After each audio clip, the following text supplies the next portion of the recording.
बंजारन बहू। कमला एक बहुत स्वार्थी महिला है। उसने पैसों के लिए एक ऐसे इंसान से शादी की जो पहले से शादीशुदा और एक बच्चे का पिता भी था। कमला के पति को मरे हुए एक अरसा बीत गया है। अब वो अपने सौतेले बेटे वैभव के साथ रहती है। वैभव के दिल में अपनी माँ को लेकर इतना डर है कि वो अपनी माँ के सामने एक शब्द नहीं बोल पाता। उसकी माँ जो कहती है उसको सर झुकाकर वही मानना पड़ता है। वैभव, तुमने अभी तक घर का काम क्यों नहीं किया? तुमसे कितनी बार कहा है कि सूरज निकलने से पहले तुम घर की साफ सफाई पूरी कर दिया करो। वैभव कुछ नहीं बोलता, चुपचाप सर झुकाए अपनी माँ की बात सुनता रहता है।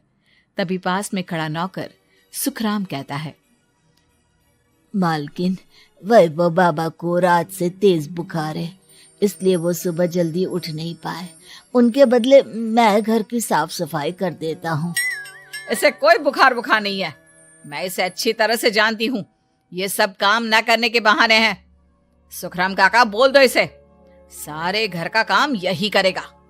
और इससे समय पर अपना काम पूरा नहीं किया तो इससे आज का खाना भी नहीं मिलेगा। मगर मालकिन, वैभव बाबा की सच में ही तबीयत खराब है, आप एक बार देख तो लीजिए। कमला बिना कुछ बोले वहां से चली गई और बेचारा वैभव तेज बुखार में भी काम करता रहा।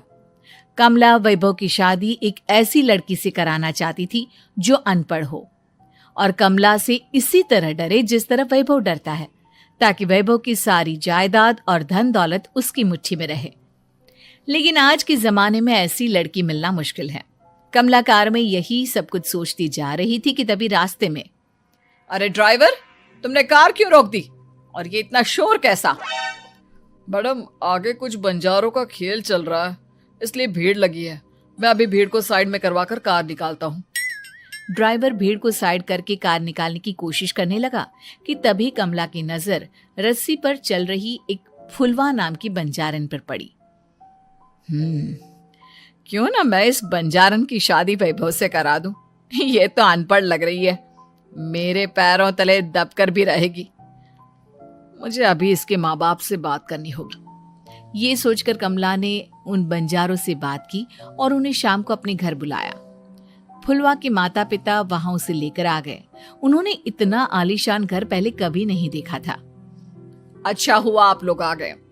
देखिए, मुझे घुमा फिरा कर बात करने की आदत नहीं है, इसलिए सीधे सीधे मुद्दे पर आती हूँ। मुझे आपकी बेटी बहुत पसंद है। मैं अपने इकलौते बेटे की शादी आपकी बेटी फुलवा से कराना चाहती हूँ। इसके बदले में आप जो चाहो वो ले सकती है। तभी फुलवा की माँ कहती है, ये क्या कह रही है मैम साहब? कहीं आप हमारी गरीबी का मजाक तो नहीं उड़ा रही ना? आप मेरे बेटे से मिल लो। अगर आपको मेरा बेटा पसंद आता है तो मैं कल से ही शादी की तैयारी शुरू कर दूंगी। सुखराम, वैभव को लेकर आओ। फुलवा अपनी माँ के कान में फुसफुसाती है, माँ, कहीं इस मेम साहब का छोरा पागल तो ना है? फुलवा अपनी माँ से बात कर रही होती है कि वैभव वहां आता है। फुलवा उसे देखती ही रह जाती है और उसके माता पिता उसकी शादी तय कर देते हैं। शादी वाले दिन किसी को फुलवा और वैभव की बेमेल विवाह की बात समझ में नहीं आती।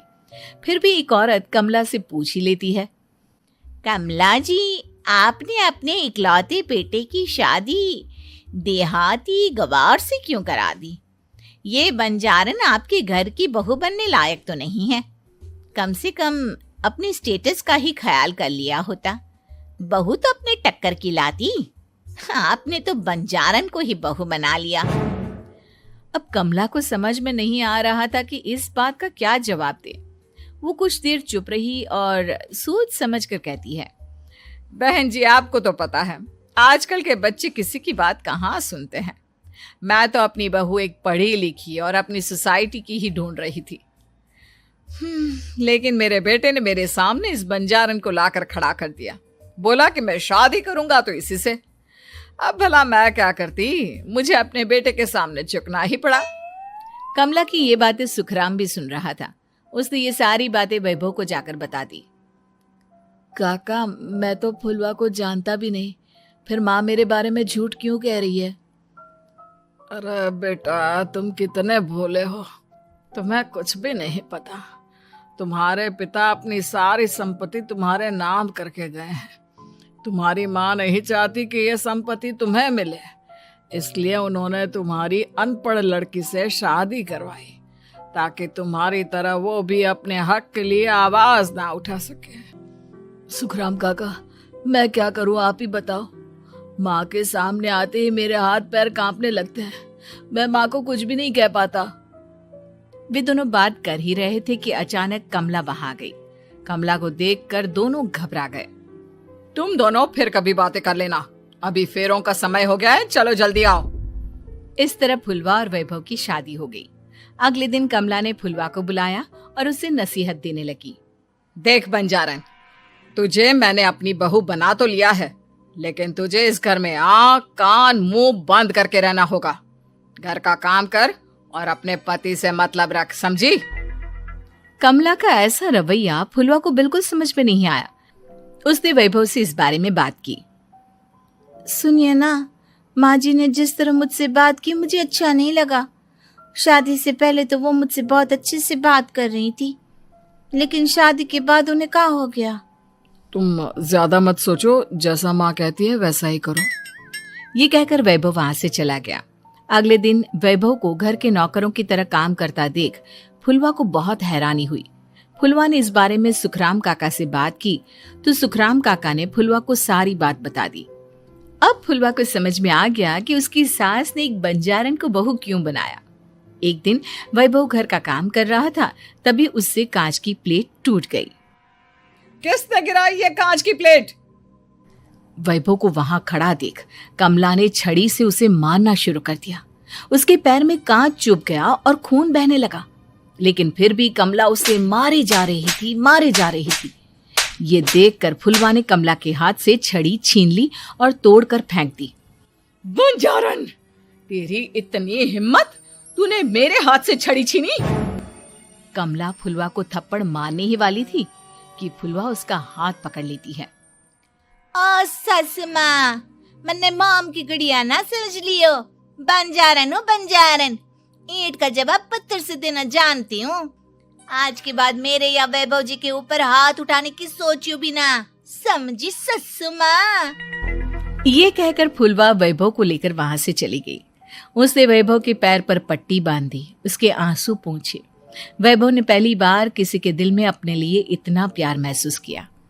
अब फुलवा वैभव का हर काम में हाथ बटाती, उसका बहुत ख्याल रखती। इस तरह दोनों बहुत ज्यादा नजदीक आ गए।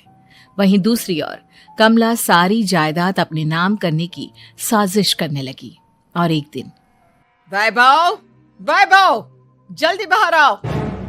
कमला की आवाज सुनकर वैभव और फुलवा अपने कमरे से बाहर आ गए। जी माँ, आपने बुलाया? ये ले, इन कागजों पर साइन कर दे। वैभव कागजों पर साइन करने ही वाला था कि फुलवा वैभव के हाथ से पेन छीनकर कहती है, ना वैभव जी, आप इस पर हस्ताक्षर नहीं करेंगे। आओ बंजारन, मैं तुझसे बात नहीं कर रही। ये बात मेरे और मेरे बेटे के बीच की है। चुपचाप पेन दे दे, नहीं तो तेरी खाल उधेड़ लूंगी। सस माँ, बंजारन की खाल इतनी भी ढीली ना होवे कि कोई भी उधेड़ लेवे। जो यकीन ना आता हो तो देख ले उतार के। और हाँ, बंजारन जरूर हूँ पर अनपढ़ ना हूँ। मन्ने भी पता है कि किसी भी कागज पर साइन करने से पहले उसे अच्छी तरह पढ़ लेवे हैं। पेन देती है या नहीं? ये कहकर कमला फुलवा को मारने आई तो फुलवा ने कमला को धक्का दे दिया और वो नीचे गिर गई। कमला डरकर वहां से भाग गई। अब फुलवा ने वो कागज उठाए और वैभव के साथ सीधा वकील के पास चली गई। वकील ने वो कागज देखी और फुलवा को बताया, वैभव के पिता की सारी जायदाद और संपत्ति वैभव के नाम है, लेकिन वैभव की सौतेली माँ इस संपत्ति को अपने नाम कराना चाहती है, इसलिए इन कागजों पर वो साइन करा रही थी। तो अब हमें क्या करना चाहिए वकील साहब? वकील ने फुलवा और वैभव को सब कुछ अच्छी तरह से समझा दिया। अब दोनों घर पर पुलिस को लेकर पहुंचे। कमला पुलिस को देखकर घबरा गई। पुलिस ने कहा, आपके नाम की कंप्लेंट हुई है, आपको हमारे साथ थाने चलना होगा। कंप्लेंट? कैसे कंप्लेंट? आप अपने सौतेले बेटे पर बहुत अत्याचार करती हो, धोखे से सारी जायदाद अपने नाम करा रही थी। अब नहीं इंस्पेक्टर साहब, जरूर ये मेरी बहू की कोई साजिश है, इसने गलत कंप्लेंट की है। मैडम, शिकायत आपकी बहू ने नहीं बल्कि आपके बेटे वैभव ने की है। कमला वैभव का नाम सुनकर दंग रह गई। जिस बेटे ने कभी उसके सामने सर नहीं उठाया था, आज वही बेटा उसके सामने पुलिस को लिए आया है। वैभव, तुम्हारी इतनी हिम्मत कि तुम पुलिस को ले आए? हाँ माँ, मैं लाया हूँ पुलिस को, और मेरे अंदर इतनी हिम्मत कभी ना आती अगर फुलवा मेरा साथ ना देती। आपने बंजारन बहू को लाकर अपने ही पैर पर कुल्हाड़ी मारी है माँ। मैडम, अब की बात खत्म हो गई हो तो चलो हमारे साथ। वैभव, मुझे माफ कर दो, मुझे थाने मत भेजो। आज के बाद मैं तुम्हें कभी नहीं मारूंगी, तुम्हें कभी परेशान नहीं करूंगी, मुझे माफ कर दो। वैभव अपनी कंप्लेंट वापस ले लेता है और पुलिस वहां से चली जाती है। वैभव अपनी सौतेली माँ से कहता है, मैंने पुलिस को वापस तो भेज दिया है, लेकिन मैं आपको माफ नहीं कर सकता।